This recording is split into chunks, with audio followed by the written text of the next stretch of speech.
that she had become one of his most prized possessions. "So why would he lend her to me?"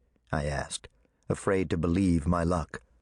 Kloster's name, plucked from on high and dropped so casually by Campari, had impressed me a little despite myself. We were in Campari's office, and a framed copy of the dust jacket of Kloster's first novel that hung on the wall, the editor's only concession to decoration, created a resonance that was hard to ignore.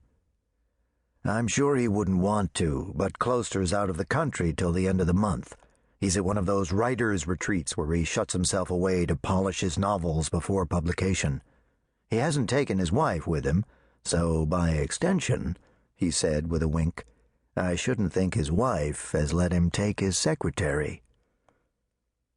There and then he called Kloster's home, offered effusive greetings to someone who was evidently the wife, listened with resignation to what must have been a list of complaints, waited patiently for her to find the name in the address book, and at last jotted down a number on a slip of paper.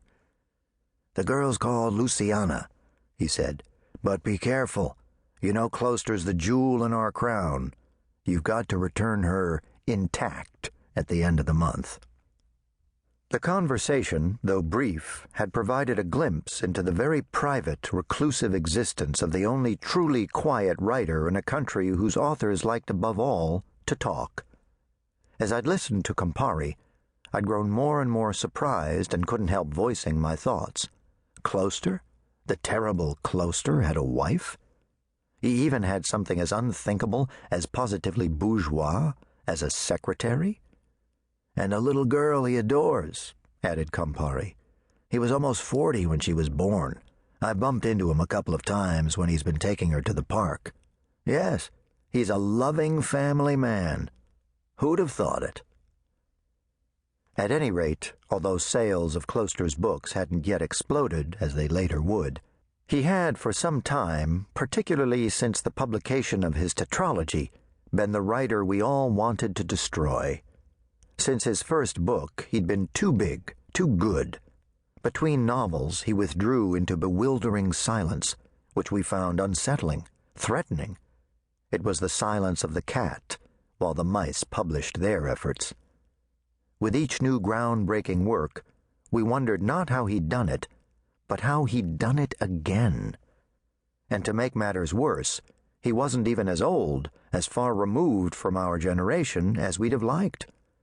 We comforted ourselves with the thought that Kloster must be from another species, a malevolent freak, rejected by humanity, shut away, resentful, and alone, as hideous in appearance as any of his characters. We imagined that before becoming a writer, he'd been a forensic pathologist, or museum embalmer, or hearse driver. After all, he had chosen as the epigraph for one of his books the contemptuous words of Kafka's hunger artist.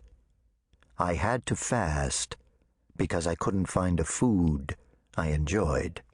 If I had found that, I would have eaten to my heart's content."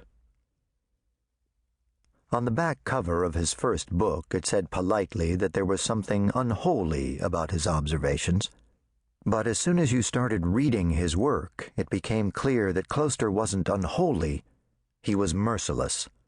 From the opening paragraphs, his novels dazzled, like the headlights of a car on the road.